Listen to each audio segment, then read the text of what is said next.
ভবনের নিচের গোপন কক্ষে ভয়ঙ্কর বাতাস ঘুরপাক খাচ্ছে।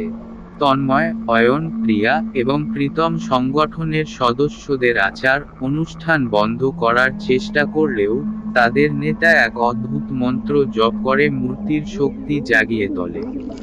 মূর্তিটি যেন প্রাণবন্ত হয়ে উঠছে, তার চোখ দুটি লাল হয়ে জ্বলজ্বল করছে। ত্রিভুজ চিহ্নের মাঝখানে থাকা মূর্তিটি এবার আকাশের দিকে ছায়ার মতো একটি শক্তি ছড়াতে থাকে। সেই শক্তি ঘরের ভেতরের বাতাসকে আরো ভারী করে তোলে। তন্ময় অনুভব করে যেন কেউ তার শরীর থেকে শক্তি শুষে নিচ্ছে।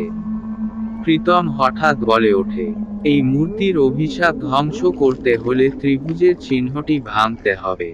এই চিহ্নটাই মূর্তির শক্তির মূল উৎস। অয়ন দ্রুত তার ব্যাগ থেকে একটি লোহার রড বের করে চিহ্নের দিকে আঘাত করতে যায়। কিন্তু সংগঠনের নেতা তার সামনে দাঁড়িয়ে বলে, তুমি কি জানো এই মূর্তির অভিশাপ ভাঙলে কি ঘটবে? এর সঙ্গে যুক্ত প্রতিটি আত্মা এই ভবনে ছড়িয়ে পড়বে এবং পুরো গ্রামকে গ্রাস করবে। মূর্তির চোখ থেকে লাল আলো ছিটকে পড়ে এবং পুরো ভবন কাঁপতে শুরু করে। ঘরের এক কোণ থেকে একটি অদ্ভুত ছামূর্তি বেরিয়ে আসে। ছামূর্তিটি রুদ্র রায়ের, যে ভবনের অভিশাপের প্রথম শিকার হয়েছিল। সে বলল, তোমরা এই কাজ বন্ধ করো। অভিশাপ একবার শুরু হলে তা থামানো অসম্ভব। তন্ময় দৃঢ়ভাবে উত্তর দেয়, তুমি নিজেই এই ভবনকে অভিশপ্ত করেছ। এখন এর শেষ করার দায়িত্ব আমাদের। তন্ময়, প্রিয়া এবং অয়ন সিদ্ধান্ত নেয় যে তারা ত্রিভুজ চিহ্ন এবং মূর্তিকে একসঙ্গে ধ্বংস করবে। প্রিয়া দ্রুত একটি কেরোসিনের বোতল বের করে চিহ্নের ওপর ছড়িয়ে দেয়। প্রীতম মোমবাতি দিয়ে তা জ্বালাতে গেলে নেতা বাধা দেয়। নেতা হঠাৎ তন্ময়ের দিকে আক্রমণ করে। তার চোখে এক ভয়ঙ্কর বিদ্বেষ এবং তার কণ্ঠে গর্জনের মতো আওয়াজ। কিন্তু তন্ময় তাকে ঠেলে ফেলে এবং চিৎকার করে বলে, প্রীতম, এখনই আগুন লাগাও। প্রীতম মোমবাতি দিয়ে চিহ্নে আগুন ধরিয়ে দেয়। আগুন লেগে ত্রিভুজ চিহ্নটি ধ্বংস হতে শুরু করে।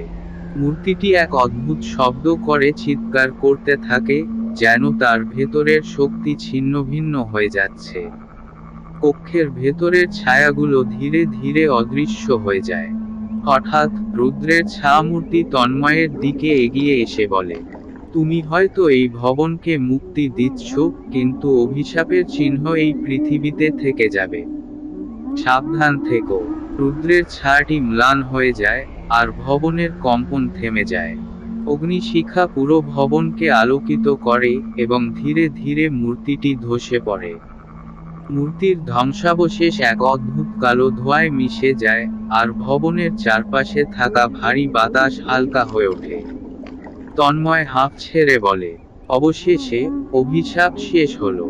তন্ময়, অয়ন, প্রিয়া এবং প্রীতম ভবন থেকে বের হয়ে আসে। গ্রামের মানুষ তাদের চারপাশে ভিড় জমায়। তারা সবাই জানতে চায় ভবনের ভেতরে কি ঘটেছে। তন্ময় মৃদু হেসে বলে, অভিশাপ শেষ হয়েছে। ভবন আর কাউকে ভয় দেখাবে না। গ্রামের মানুষ আনন্দে মশগুল হয়ে যায়। ভবনের চারপাশে কেউ আর কোনো অদ্ভুত ঘটনা লক্ষ্য করে না। তন্ময় ভবনের দিকে তাকিয়ে একটা ভারমুক্ত অনুভব করে। তবে তার মনের গভীরে একটি প্রশ্ন রয়ে যায়, রুদ্র যা বলেছিল সেটি কি সত্য? অভিশাপের চিহ্ন কি আসলেই থেকে গেছে? কিন্তু তন্ময় তার ভয়কে পাশে রেখে সিদ্ধান্ত নেয়, জীবনকে সামনে এগিয়ে নিয়ে যাবে। সে তার অভিজ্ঞতা নিয়ে একটি বই লেখার পরিকল্পনা করে, যাতে ভবিষ্যতে কেউ এমন বিপদে পড়লে সতর্ক থাকতে পারে। ভবন থেকে ফিরে আসার 1 মাস পর তন্ময়ের জীবন স্বাভাবিক হতে শুরু করে। কিন্তু হঠাৎ এক রাতে তার ঘরে কিছু অদ্ভুত শব্দ শুনতে পায়। শব্দটি যেন ছাদ থেকে আসছে, ঠিক সেদিনকার মতোই। তন্ময় ঘুম ভেঙে দেখে ঘরের জানালার বাইরে কেউ যেন তাকিয়ে আছে। সে তাড়াতাড়ি বাইরে তাকায়, কিন্তু কাউকে দেখতে পায় না। এরপর ছাদের দিক থেকে এক মৃদু ফিসফিসানি ভেসে আসে। তুমি ভেবেছিলে সব শেষ হয়ে গেছে। তন্ময়ের বুক কেঁপে ওঠে। সে জানে রুদ্রের অভিশাপ শেষ হয়েছে। তবে কি কেউ সেই ভবনের অভিশাপকে আবার জাগিয়ে তুলতে চাইছে? পরদিন সকালে তন্ময় তার টেবিলের ওপর একটি কাগজ দেখতে পায়। কাগজে অদ্ভুত একটি চিহ্ন আঁকা, যেটি ত্রিভুজ চিহ্নের মতোই, কিন্তু এটি সম্পূর্ণ ভিন্ন রূপের। চিহ্নটি দেখে তার মনে পড়ে, ভবনে থাকা মূর্তির ধ্বংসাবশেষেও একই রকম একটি চিহ্ন দেখা গিয়েছিল। তন্ময় কাগজটি নিয়ে রিয়ার কাছে যায়। রিয়া চিহ্নটি দেখে অবাক হয়ে বলে, তুমি কি জানো, এই চিহ্নটি এমন এক প্রতীক যা প্রাচীন এক রহস্যময়ী সংগঠনের সঙ্গে যুক্ত। তারা অভিশপ্ত শক্তি নিয়ন্ত্রণ করত। হয়তো সংগঠনটি এখনো সক্রিয়। তন্ময় সিদ্ধান্ত নেয় ভবনে ফিরে যাবে, কারণ তার মনে হয় ভবনের ভেতরে কিছু থেকে গেছে, যা সম্পূর্ণভাবে ধ্বংস হয়নি। অয়ন বলে, তুমি পাগল হয়ে গেছো। ভবনের অভিশাপ তো শেষ হয়েছে, আবার সেখানে যাওয়ার প্রয়োজন কি? তন্ময় উত্তর দেয়, আমরা যা দেখেছি তা হয়তো সত্য, কিন্তু এর শিকড় আরো গভীরে। আমি এই ভয়কে ফেলে রেখে শান্তিতে থাকতে পারছি না। আমাদের ভবনে গিয়ে নিশ্চিত হতে হবে। তারা তিনজন আবার ভবনে ফিরে যায়। এবার ভবন আরো ধ্বংসপ্রায় এবং অন্ধকার। ভেতরে গিয়ে তারা দেখে, সিঁড়ির নিচে একটি নতুন পথ খোলা রয়েছে। এটি আগে তারা কখনো দেখেনি। প্রিয়া বলে, তাহলে কি ভবনের ভেতরে আরো কিছু গোপন কক্ষ ছিল, যা এখন প্রকাশিত হয়েছে? তারা সাহস করে নতুন পথে এগিয়ে যায়। এই পথটি আরো নিচের দিকে যাচ্ছে, যেন এটি ভবনের ভিত্তির নিচে তৈরি। তারা নিচে গিয়ে দেখতে পায় একটি গুহার মতো জায়গা, যার দেয়ালে বিভিন্ন অদ্ভুত চিহ্ন আঁকা। সেই চিহ্নগুলো থেকে মনে হয় ভবনের অভিশাপ কেবল একটি দিক, এর গভীরে আরো বড় একটি রহস্য লুকিয়ে আছে। তন্ময় দেওয়ালে হাত বোলাতে গিয়ে একটি ছোট লক পায়। লকটি খুলতে একটি পুরনো কাগজ বের হয়, যেখানে লেখা রয়েছে, অভিশাপ ধ্বংস নয়, রূপান্তরিত হয়েছে। যারা সত্য জানবে, তারাই শেষ পরিণতি দেখবে। তারা বুঝতে পারে ভবনটি এখনো কিছু শক্তি ধারণ করে আছে, এবং এই শক্তি এখন আরো বড় বিপদ ডেকে আনতে পারে। তন্ময়ের সামনে এখন নতুন চ্যালেঞ্জ, ভবনের অভিশাপের শিকড় পুরোপুরি নষ্ট করা। তবে এর জন্য তাকে এমন কিছু সত্যের মুখোমুখি হতে হবে, যা তার জীবন বদলে দিতে পারে। তন্ময়, রিয়া এবং অয়ন গভীর গুহার ভেতরে সেই পুরনো কাগজটি হাতে নিয়ে থমকে দাঁড়ায়। দেয়ালে আঁকা চিহ্ন এবং কাগজের লেখাগুলো এক অদ্ভুত বার্তা দিচ্ছে। রিয়া কাগজের লেখাগুলো দেখে বলে, এটা স্পষ্ট যে ভবনের অভিশাপ ধ্বংস হয়নি, বরং এর শক্তি এখন এমনভাবে রূপান্তরিত হয়েছে, যা আরো ভয়ঙ্কর হতে পারে। তন্ময়ের মাথায় প্রশ্ন ঘুরপাক খায়। সে নিচু গলায় বলে, আমরা কি সত্যি এই গুহার শেষ প্রান্তে পৌঁছাতে পারবো, নাকি এখান থেকেই আমাদের সর্বনাশ শুরু হবে?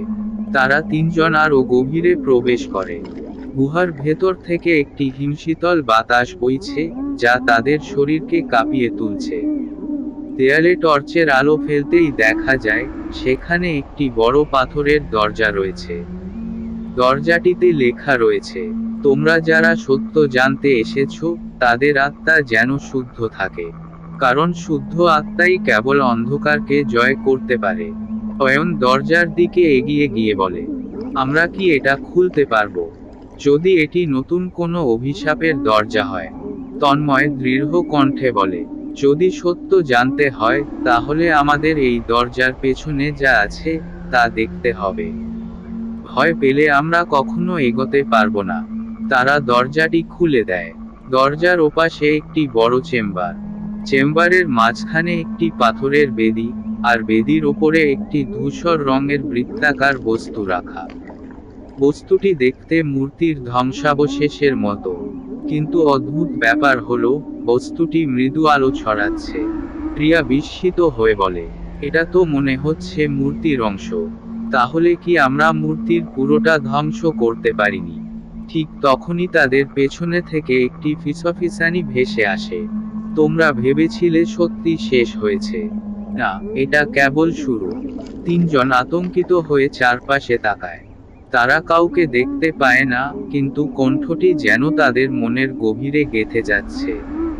গুহার ভেতর থেকে এক ছামূর্তি বেরিয়ে আসে।